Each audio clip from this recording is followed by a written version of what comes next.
Education सदगुरु के इस करंट अफेयर्स और जीके क्विज प्रोग्राम में आप सभी का बहुत बहुत स्वागत है। दोस्तों, एजुकेशन सदगुरु भारत की टॉप एजुकेशनल वेबसाइट्स में से एक है, जहां आप जीएस, जीके, करंट अफेयर्स तथा इसी प्रकार की अन्य सामग्री बतौर पीडीएफ रूप में फ्री ऑफ कॉस्ट प्राप्त कर सकते हैं। तो चलिए दोस्तों, आज के अपने जीके क्विज प्रोग्राम की शुरुआत करते हैं। इसमें हमारा पहला प्रश्न है कि हाल ही में संपन्न हुए युद्ध अभ्यास नामक संयुक्त सैन्य अभ्यास का संबंध भारत और किस देश से है? ऑप्शन ए रूस, बी अमेरिका, सी ब्रिटेन या फिर डी फ्रांस। दोस्तों, इस प्रश्न का जो सही आंसर है वो ऑप्शन बी है, यानी अमेरिका। युद्ध अभ्यास भारत और अमेरिका के बीच एक संयुक्त सैन्य अभ्यास है। इस संयुक्त सैन्य अभ्यास का 16वां संस्करण, जी हाँ, इस संयुक्त सैन्य अभ्यास का 16वां संस्करण बीते 8 फरवरी को शुरू हुआ था और यह राजस्थान, जी हाँ, यह राजस्थान की महाजन फील्ड फायरिंग रेंज में इसका समापन समारोह हुआ है और जिसके चलते यह भी चर्चा में है। तो ये इसका सही आंसर है। चलिए अपना अगला प्रश्न देख लेते हैं कि हाल ही में किस राज्य की विधानसभा में लगभग 60 वर्षों के बाद राष्ट्रगान बजाया गया है? Option A Jammu Kashmir, B Puducherry, C Nagaland या फिर डी त्रिपुरा। इस प्रश्न का दोस्तों जो सही आंसर है वो ऑप्शन सी है, यानी नागालैंड। जी हाँ दोस्तों, नागालैंड की विधानसभा में लगभग 60 वर्षों के बाद अभी राष्ट्रीय गान बजाया गया है। दोस्तों, यदि बात करें नागालैंड की, तो नागालैंड को 1 दिसंबर 1963 को राज्य का दर्जा प्राप्त हुआ था और यह है भारतीय संघ का 16वां स्टेट बना था। जी हाँ, 1963 में नागालैंड की स्थापना करी गई थी और ये भारत का 16वां स्टेट बना था। दोस्तों, लगभग 60 वर्षों के बाद इसमें पहली बार राष्ट्रगान बजाया गया है, तो इसीलिए ये चर्चा में है। तो इसका सही आंसर है नागालैंड। चलिए दोस्तों, इसी के साथ अपना अगला प्रश्न भी देख लेते हैं कि निम्नलिखित में से किस तिथि को अंतर्राष्ट्रीय मातृभाषा दिवस मनाया जाता है?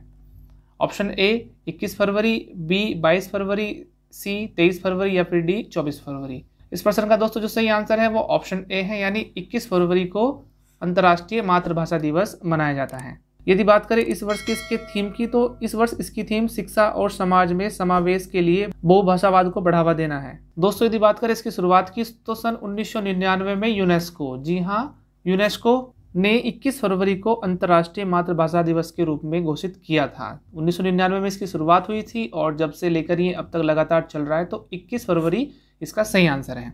इसी के साथ अपना अगला प्रश्न भी देख लेते हैं कि निम्नलिखित में से किस तिथि को विश्व सामाजिक न्याय दिवस मनाया जाता है? ऑप्शन ए 20 फरवरी, बी 21 फरवरी, सी 22 फरवरी या फिर डी 23 फरवरी। तो दोस्तों, इस प्रश्न का जो सही आंसर है वो ऑप्शन ए है, यानी 20 फरवरी के दिन विश्व सामाजिक न्याय दिवस मनाया जाता है, जिसका उद्देश्य हर किसी व्यक्ति को बिना किसी भेदभाव के समान रूप से न्याय मिल सके और सामाजिक न्याय को बढ़ावा मिल सके। यदि बात करें इसकी शुरुआत की, तो इसे वर्ष 2009, जी हाँ, वर्ष 2009 में से वर्ल्ड सोशल जस्टिस डे के रूप में इसको शुरुआत हुई थी इसकी सन 2009 में, और तब से लेके इसको अब तक लगातार मनाया जा रहा है। तो इस प्रश्न का जो सही आंसर है वो ऑप्शन ए है, यानी 22 फरवरी। चलिए अपना अगला प्रश्न देख लेते हैं कि निम्नलिखित में से किस देश ने हाल ही में दुनिया में बर्ड फ्लू के स्ट्रेन H5N8 के मानवों में संचरण के पहले मामले की सूचना दी है? ऑप्शन ए इजराइल, बी चीन, सी अमेरिका या फिर डी रूस। तो दोस्तों, इस प्रश्न का जो सही आंसर है वो ऑप्शन डी है, यानी रूस ने हाल ही में बर्ड फ्लू के स्ट्रेन H5N8 के मानवों में संचरण के पहले मामले की सूचना दी है, जो कि पक्षियों से मनुष्यों को पारित हुआ है। इसके अलावा दोस्तों, आपको बता दें कि इस मामले की जो सूचना है वो WHO को दी गई है और जो इसके खिलाफ अभी एक्शन के लिए तैयारी कर रहा है। तो बर्ड फ्लू के पहले स्ट्रेन की जो मानवों में संचरण का पहला मामला दर्ज किया गया है वो रूस ने किया है और रूस में इसकी पहचान हुई है। तो इसका सही आंसर भी ऑप्शन डी है। चलिए अपना अगला प्रश्न देख लेते हैं कि हाल ही में किस देश ने 2021 के लिए ब्रिक्स के अध्यक्ष और मेजबानी का पद ग्रहण किया है? ऑप्शन ए भारत, बी रूस, सी चीन या फिर डी ब्राजील। तो दोस्तों, इस प्रश्न का जो सही आंसर है वो ऑप्शन ए है, यानी हाल ही में भारत ने 2021 के लिए ब्रिक्स के अध्यक्ष और मेजबानी पद को ग्रहण किया है।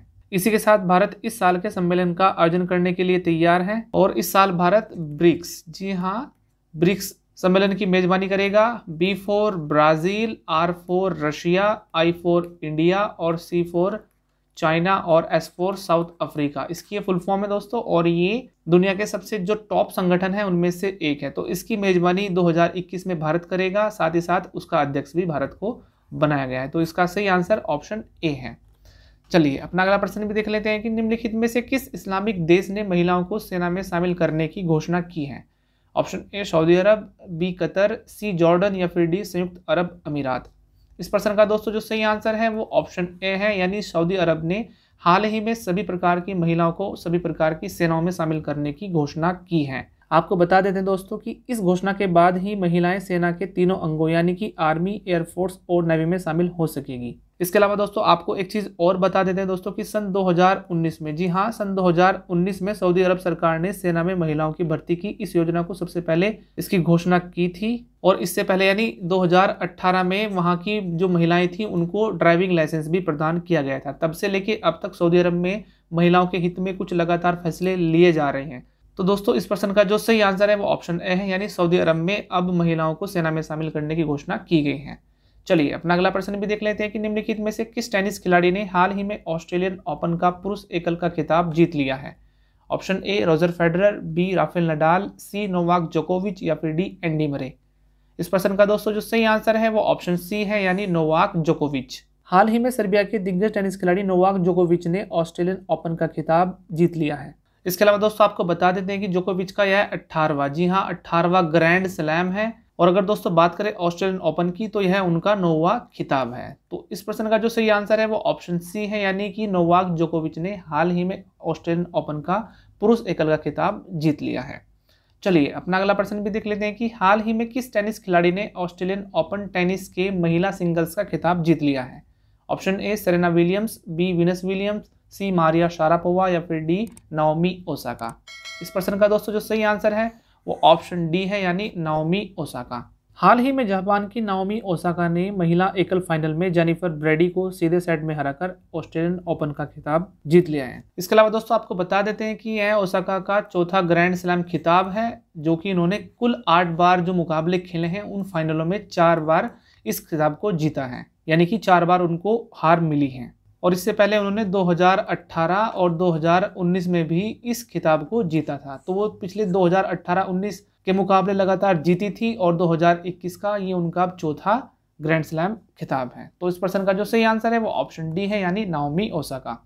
चलिए आज का अपना आखिरी प्रश्न देख लेते हैं कि हाल ही में भारत सरकार ने मालदीव की सामुद्रिक सुरक्षा के लिए कितने करोड़ रुपए का समझौता किया है। ऑप्शन ए 343 करोड़ रुपए, बी 350 करोड़ रुपए, सी 363 करोड़ रुपए या फिर डी 370 करोड़ रुपए।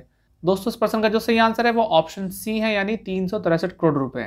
हाल ही में भारत ने मालदीव के साथ लगभग 363 करोड़ रुपए का लाइन ऑफ क्रेडिट, जी हाँ लाइन ऑफ क्रेडिट रक्षा समझौता किया है। यह राशि पहले से स्वीकृत ऋण के तौर पर मालदीव को दी जाएगी, जिसे वह अपनी समुद्री सुरक्षा क्षमताएं बढ़ाने पर खर्च कर सकेगा। इसके अलावा आपको बता देते हैं कि दोस्तों यह समझौता मालदीव के वित्त मंत्रालय और भारत के आयात निर्यात बैंक यानी कि एक्जिम बैंक के साथ ही किया गया है, जिसमें कुल 363 करोड़ रुपए का समझौता हुआ है। तो दोस्तों इस प्रश्न का जो सही आंसर है वो ऑप्शन सी है। चलिए इसी के साथ आज का अभ्यास प्रश्न भी देख लेते हैं कि हाल ही में चीन ने बाल अपराधों से निपटने के लिए कुछ गंभीर अपराधों में अपराधियों की उम्र को घटाकर कितने वर्ष कर दिया है।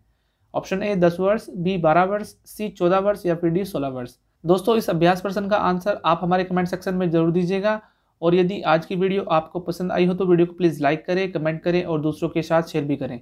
और अगर आप हमारे लिए कुछ सुझाव देना चाहते हैं तो आप हमारी सोशल साइट्स या हमारी ईमेल पर भी कॉन्टैक्ट कर सकते हैं। तो आज की इस वीडियो में इतना ही, तब तक के लिए आप हमारे चैनल पर लगातार बने रहिए।